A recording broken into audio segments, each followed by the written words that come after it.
Welcome again to our series Lucidity on the Zen culture. Today I'm going to talk about perfection, arrogance and failure. The Shizen used to say that we must allow a space to failure to happen, to be human, because we all are human.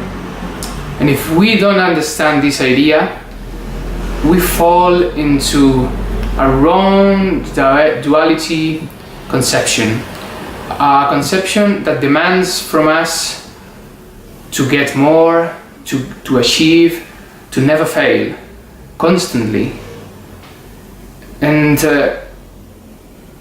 maybe it's not letting us understand that everything comes at its time, never before, never after. After all, at the end of the day, as probably you have heard so many times, failure is the path to success. This is a common phrase, but we have to make it ours, and to understand that this path is made of bricks, and these bricks are failure. Different moments in which we have failed and that construct our success. There is no way to do it other way. For centuries, humans have been learning and adapting out of failure. All great people have done this. All the rest is just an hallucination of your mind. This is quite common. It's an idea that you have probably heard many times in many philosophies, many cultures, and even in modern coaching. But today I want to go deeper. I want to go inside the roots, where's the seeds of all this misconception. And maybe you will be surprised when you understand that what is behind of all that is arrogance. Arrogance, it's the common origin of all this misconception. Why arrogance? Because on your mind, if you fall into this lack of lucidity, you are understanding subconsciously that you can't fail. Others can. They are normal, they are inferior, they are what they are, but you cannot, because you are better, because you are superior, because you are in a different level. This is quite absurd. Maybe you think subconsciously that you are a god, that maybe you can go jump the window and fly. This is absurd. Probably it's not conscious, and you are just giving that as understood unconsciously, but it's absurd and it's a contradiction, because every illness has inside it a contradiction. We will talk about that on other videos. But this is not the worst thing, this is not the ugliest thing. The ugliest thing is that when you fall into this lack of lucidity, you start looking for guilt.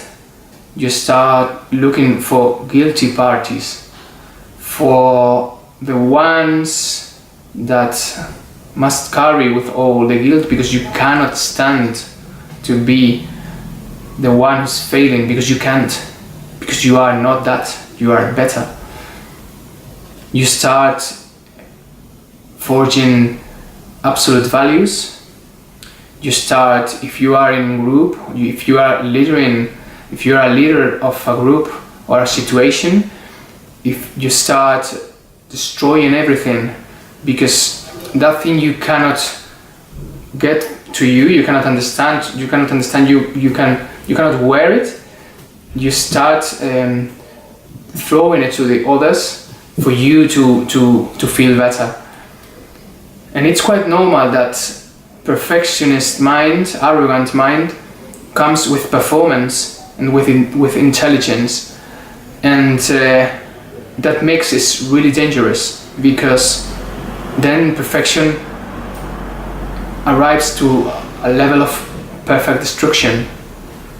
We have seen this in history many times. Maybe the last one was the Nazi understanding of the world.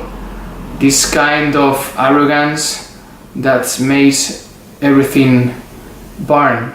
You know that Holocaust etymologically means all fire. This is destruction for everyone.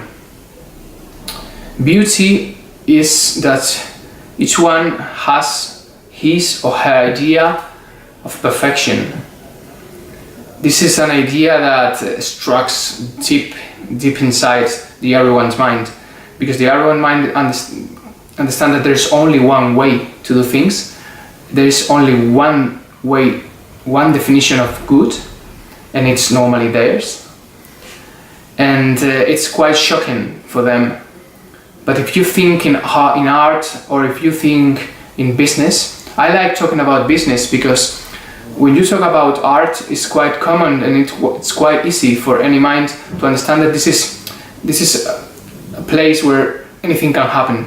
But it's easier, it's more difficult to understand it if we talk about business, because we think that there's only one way to do things right about money and about people and about business, and it's not. You can think about any sector and pick up two companies on the sector, and it's quite common that they have absolutely different strategic views, strategic conceptions, and even a conception of the world, of their clients, and of how things can be done properly. Years ago, just for example, Microsoft and Apple were totally opposite ways of thinking perfection, of thinking the idea on the definition of good. Just even Linux, it's a completely different conception. And probably Microsoft and Apple are the two biggest companies during a long time, and both of them have been really successful. And I'm sure if you ask them, if you ask any of their employees what's good, what's right, it's quite different in any of their conceptions. So go beyond. Don't become your worst enemy. Don't put yourself in situations that you cannot win in any case. You are human, and this is liberating. Don't be arrogant.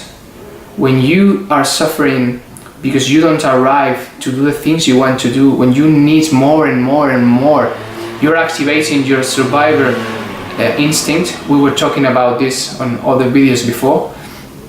And this survival instinct is trapping your mind, and it's not allowing your mind to go to its fullest development. So just reflect a bit on this, and we'll see next week. Thank you very much.